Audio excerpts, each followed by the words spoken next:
In this video, I'm revealing the ugly truth about claiming Social Security late and why the conventional advice to wait until 70 could actually cost you money and freedom. Most people don't realize that waiting doesn't just potentially reduce lifetime income, it creates hidden costs that can quietly sabotage your retirement. After working with hundreds of retirees, I've seen why claiming earlier often leads to better outcomes than chasing bigger monthly checks. And here's what nobody tells you: the math behind delayed claiming, it's not wrong, it's just answering the wrong question. And what that question should be is exactly what we're going to unpack today. Let me start with a story that anyone thinking about delaying Social Security should hear.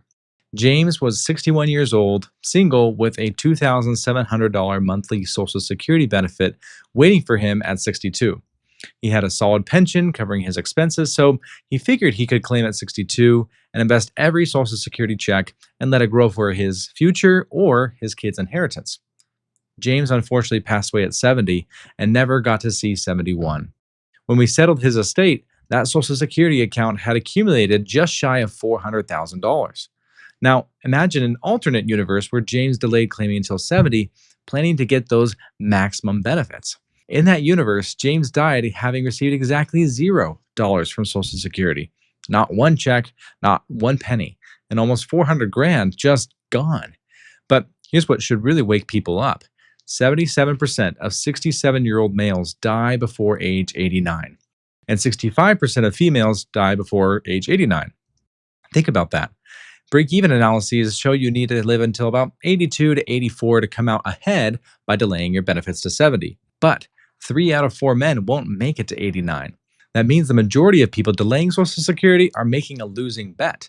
They just never know it because they're not around to do the math. The research treats this like it's no big deal.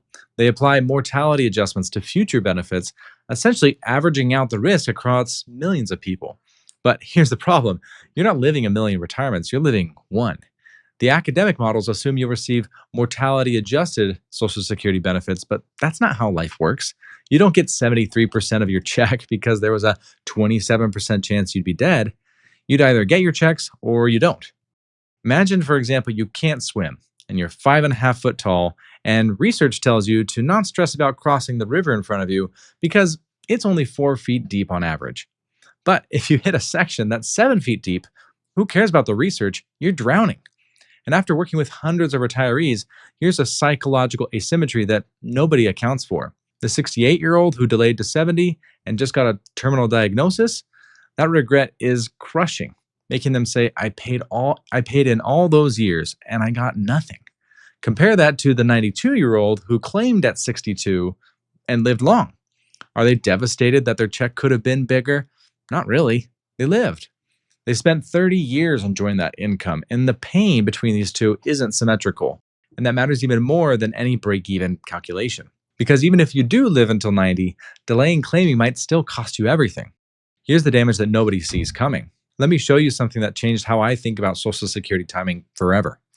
Financial planning legend Michael Kitces ran a case study on a guy let's call Mike. At age 62, single with a $500,000 portfolio allocated between stocks and bonds at 60-40, he's eligible for a $2,200 monthly Social Security benefit and just wants to retire and not run out of money. Now, Kitces stress tested Mike's retirement through actual historical markets, specifically retiring right before the 2008 financial crisis, the worst possible timing. He compared 2 scenarios: claiming Social Security at 62 versus him delaying until age 70. Now, here's what's happened. 18 years later, at age 80, Mike, who had claimed at 62, had a portfolio worth $578,000. Mike, who delayed until 70, $171,000. And that's not a typo. That's a difference of over 400 grand in portfolio value from a single claiming decision. Let me paint a picture of what happened to delayed claiming Mike. From age 62 to 70, he's not getting Social Security, so he's pulling everything from his portfolio, 4 to 5 times more than he'll need later. Then 2008 hits. Markets drop by 40%, and Mike is forced to sell stocks in a crash just to pay for groceries, just to keep the lights on. And this is called sequence of returns risk. Here's the brutal truth: you can't recover from selling stocks in a down market. That damage is permanent. Those shares, gone. But when the market bounces back, you've got fewer shares participating in that recovery. Your retirement portfolio in those early years, from 62 to about 69, is like a young tree sapling. One major storm can kill it. And Social Security is root protection. Would you rip out the protection right when the tree is most vulnerable just so it can grow a little taller later? That's what delaying Social Security is like. It forces you to take 4 or maybe 5 times higher withdrawals from your portfolio during the most fragile years. And the research calls this the retirement distribution hatchet, the shape of withdrawals that creates maximum vulnerability in this early retirement. And this isn't theoretical. Mike's story used real market returns. And this is what actually happened when we ran the numbers. Now, some people will say, well, you could turn on Social Security early if the market crashes. And this is true. You can actually claim retroactively up to 6 months. But many times, by the time you realize you're in trouble, the damage is already done. You've already sold the shares that you can't buy back. And look, I get it. The promise of bigger checks is seductive. But those bigger checks might be arriving to a decimated portfolio, forcing you to live on Social Security alone because your nest egg got destroyed funding the delay. Now, if you're unsure if this applies to you and want to find out how your retirement timeline could look with an optimized strategy, click the link in the description and I'll walk you through exactly what this looks like for your life, not just the math. Now, here's what makes the claiming late problem even worse. Even if your portfolio survives, there's a psychological factor that makes delayed claiming backfire in ways no calculator captures. I'll share something with you that legitimately shocked me in my first few years as an advisor. Because I've had clients with 3 million saved, multiple 7 figures, more than enough to retire comfortably. But they nickel and dime themselves. A $5,000 vacation felt irresponsible. Taking all the grandkids to Disney felt excessive. They'd agonize over a $40,000 kitchen renovation for months. And then their Social Security check would start hitting $3,500 a month, and suddenly that Hawaii trip, why not? New car? Let's do it. And that kitchen renovation was a sure thing. And I kept seeing this pattern. Portfolio money felt painful to spend. Social Security felt like free money that they could enjoy guilt-free. And then I found the research that proved what I was seeing firsthand. Retirees spend roughly 80% of their guaranteed income, but only 50% of their portfolio income. A 2025 study by researchers Blanchett and Finke found that retirees spend twice as much each year in retirement if they hold guaranteed income wealth instead of investment wealth. Think about what this means for delayed claiming. By waiting until 70 to get bigger Social Security checks, you're betting on money you probably won't even fully spend. Meanwhile, from 62 to 70, you're forcing yourself to draw from your portfolio, money that triggers preservation anxiety and can feel painful to spend. So here's the irony. You delay Social Security to maximize your benefits, but you end up underspending those bigger checks anyway because they arrive too late. And during your healthiest, most active years, your 60s, you're pinching pennies because you're living off portfolio withdrawals that may feel wrong to spend. I can't tell you how many clients I've worked with who are sitting on $2-3 million, pulling 60 grand a year from their portfolio, yet they still feel guilty about every dollar, despite the clear plan we've built for them. They're asking themselves, should we really take this trip? That's 8 grand from our savings. But that same 8 grand funded by Social Security, they're saying, hey, let's upgrade to first class. It's not logical, but it is deeply human, which does make sense because personal finance is much more personal than finance. If delayed claiming leads to underspending during your best years, what have you really optimized? You've optimized for a number on a spreadsheet while under-optimizing your actual life. And this gets even more important when we consider health span, which brings me to perhaps the most overlooked factor in this entire decision. In his book, Die with Zero, author Bill Perkins introduces a concept that should fundamentally change how we think about money. Health span. Lifespan is how many years you'll live. Health span is how long you're physically capable of enjoying your life. They're not the same thing. And the difference matters more than any Social Security calculator. Think about the travel you dream about in retirement. Maybe it's hiking Patagonia, RVing across the country, biking through Tuscany, snorkeling on the Great Barrier Reef, or just playing on the floor with your grandkids. These dreams have expiration dates tied to your physical capabilities. They're not the things that you can do at 85 like you can at 65. And here's what Social Security research assumes. A dollar at age 62 has the exact same value as a dollar at age 95. That's not just wrong, it's absurd. At 62, an extra 10 grand means a trip to the Galapagos Islands. At 95, that means, I don't know, slightly better assisted living. I had a client I'll call Susan who worked until 68 because conventional advice told her to maximize her Social Security. And then she finally retired, started planning that dream trip to New Zealand with her husband. Unfortunately, her knees gave out. She had a hip replacement at 70, and now at 73, she doesn't even have the gusto to take a walk around the block. In other words, your 60s are like premium concert tickets. The show is happening now. By the time you've reached 80, you're technically still at the venue, but you're watching from the parking lot looking through binoculars. And this applies to another common retirement goal of my clients, which is giving. Think about when money matters most to your kids. A $50,000 gift to your 30-year-old daughter who's making their down payment on their first home, that's life changing. It changes her trajectory, gets her building equity instead of paying rent, and gives her that stability to start a family. That same daughter, when she's 60 and you're 90, she's probably already well established, and a 300 grand inheritance, don't get me wrong, is wonderful, but it's not transformational. It adds to an already built nest egg rather than launching her life. And the research treats all dollars as equal across time, but experiences have expiration dates. Opportunities have windows. Our bodies have a warranty period. That's why it's perfectly rational, not emotional, to prefer $50,000 at 62 over $75,000 at 75. Bill Perkins, the author, calls early experiences memory dividends. They compound over your lifetime. The trip you take at 64 gives you 30 years of memories, stories, and photos that you will cherish. The trip at 84, maybe 5 years of dividends, if you're lucky. Now you're thinking, what about the research? Every calculator says I should wait till age 70, and every advisor quotes those same studies. And here's where it gets really interesting. Let me show you why every Social Security calculator you've used is fundamentally flawed. I'll make this simple. Imagine I offered you a choice: 50 grand in cash today or 80 grand when you turn 95. Which would you take? If you're like most people, you'll take the 50 grand now. Not because you're bad at math, but because you instinctively understand that money today is worth more than money later. You can use it, invest it, enjoy it during years that you're healthy enough to care. And what you just did in that decision is called applying a discount rate. You discounted that future 80 grand because receiving it 30 years from now makes it less valuable than the 50 grand today. Now, here's the shocking part. Social Security research uses a 0% discount rate. That means that the research literally assumes you'd be indifferent between that 50 grand today and 80 grand at age 95. That a dollar when you're 62 and healthy is worth exactly the same as a dollar when you're 95 and not as healthy. When you understand this assumption is driving the delay until 70 advice, everything changes. Financial planner Michael Kitces has been arguing for years that this is absurd. If you're funding your delayed claiming by withdrawing from your retirement portfolio, which most people are, then the discount rate should reflect what that portfolio would have earned. A 60-40 stock and bond portfolio has historically returned about 4.89% real returns. That's after inflation, according to a CFA Institute study covering from 1901 to 2022.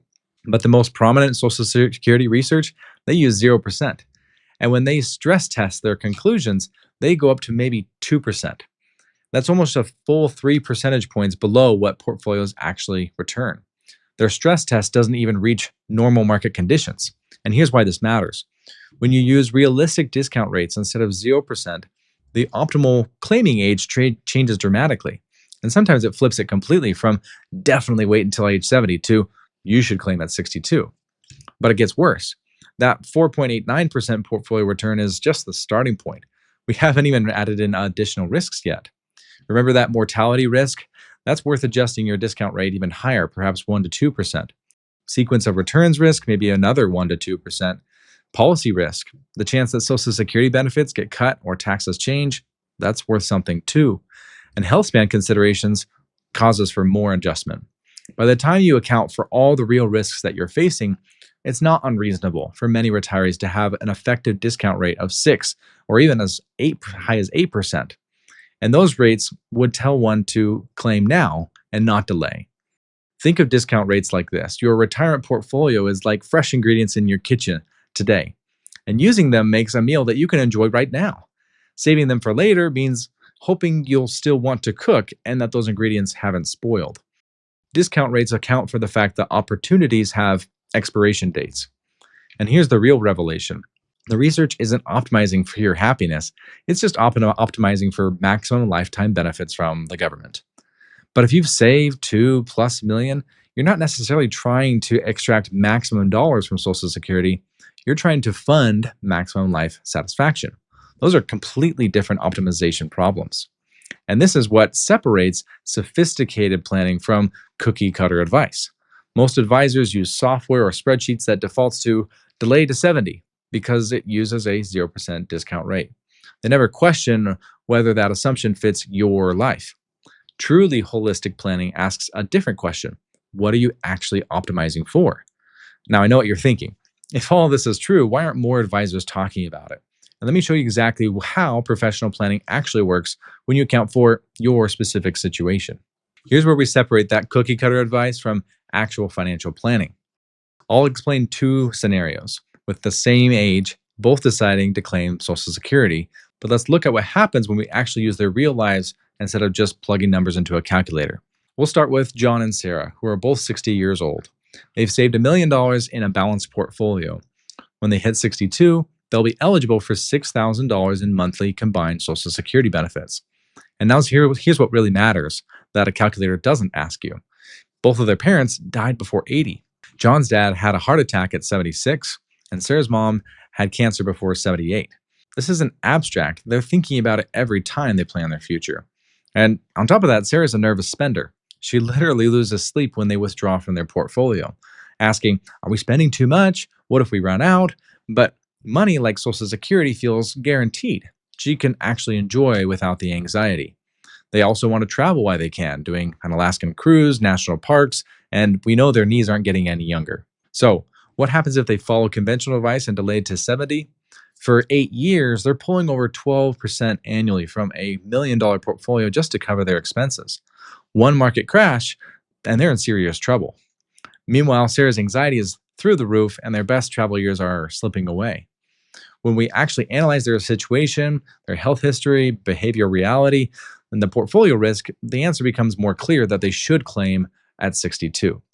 This gives them portfolio protection during vulnerable years and spending confidence during their healthiest years. Now, situation number two, let's call them David and Maria, who are also age 60, but everything's different. They've got $2.5 million saved with about $6,000 in monthly Social Security benefits at 62. And for both of them, longevity runs deep in their genes. David's mother is still finishing crossword puzzles at 98, and Maria's dad is 94 playing golf once a week. They're thinking, hey, we could easily live to 95 or longer. And unlike John and Sarah, they're completely comfortable spending from their portfolio. They don't have the anxiety or sleepless nights. And another key difference is they can actually fund the delay strategically. When an advisor is able to show them how to use those 8 years to fund Roth conversions and low tax brackets, turning this delay period into tax optimization rather than just spending down. For David and Maria, delayed claiming isn't a risky gamble. It's an affordable insurance plan that pays off massively if they hit their 90s. So for them, the answer is clearly delayed to 70, because for their situation, it actually makes sense. And although we're talking about two couples with the same age and the same Social Security benefit, they have completely different strategies. But you know what every online calculator would tell both of them? Delay until 70 to maximize your benefits. The same robotic answer for completely different lives. Real financial planning doesn't ask, when should you claim Social Security? It asks questions like, what's your health history? How do you feel about spending from investments versus guaranteed income? What's your portfolio size relative to your benefit? And are you trying to maximize government benefits or maximize life satisfaction during your healthy years? These questions don't fit in a calculator drop-down menu, but they are the difference between a strategy that works for your actual life versus generic advice who ignores who you are. Most advisors don't go this deep because their software doesn't have a field for how would you feel if you delayed to 70 and got a terminal diagnosis at 68. That's the difference between someone who thinks about your life and someone who just runs the numbers and say delay to 70 because that's what the calculator spits out. Now that you understand the ugly truth about delayed Social Security claiming and why claiming earlier often provides better retirement outcomes, you can make more informed decisions based on comprehensive analysis rather than conventional wisdom about maximizing benefits. But as a disclaimer, as with nearly all financial decisions, there is no one perfect answer for everyone.